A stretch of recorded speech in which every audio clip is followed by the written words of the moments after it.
দীর্ঘদিন আন্দোলন করার পর বরিশাল বিএম কলেজে হচ্ছে বাকসু নির্বাচন। এর আগে সব রাজনৈতিক দলগুলো বাকসু নির্বাচনের দাবিতে আন্দোলন করেন। তারই পরিপ্রেক্ষিতে বিএম কলেজ প্রশাসন সব রাজনৈতিক দলগুলোর কমিটির তালিকা দেওয়ার কথা জানান। আজ নুরুল হক নূরের ছাত্র সংগঠন বাংলাদেশ ছাত্র অধিকার পরিষদ তাদের কমিটি ঘোষণা করেন এবং তার তালিকা বিএম কলেজ প্রশাসনকে দেন। উক্ত কমিটির সভাপতি নির্বাচিত হন সাইফুল এবং সাধারণ সম্পাদক নির্বাচিত হন কে এম মাইনুল। এর অধিকার আদায়ের লক্ষ্যে কোনো সাধারণ শিক্ষার্থী সরাসরি প্রশাসনের সাহায্য নিতে পারে না।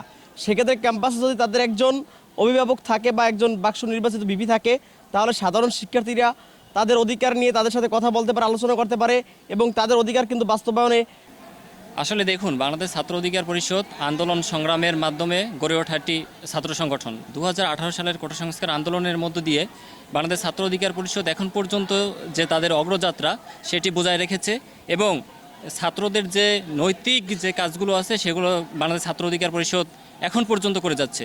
তাই আমি আশ্বস্ত করতে চাই, যদি আমাদের ছাত্র অধিকার পরিষদের প্যানেল থেকে যদি আমরা নির্বাচিত হই, সাধারণ শিক্ষার্থীদের যে অভিমতগুলো আছে, তাদের যে সমস্যাগুলো আছে সেগুলো নিরসনের জন্য আমরা কাজ করব। রাশেদ হাসান অন্তর, চ্যানেল এল।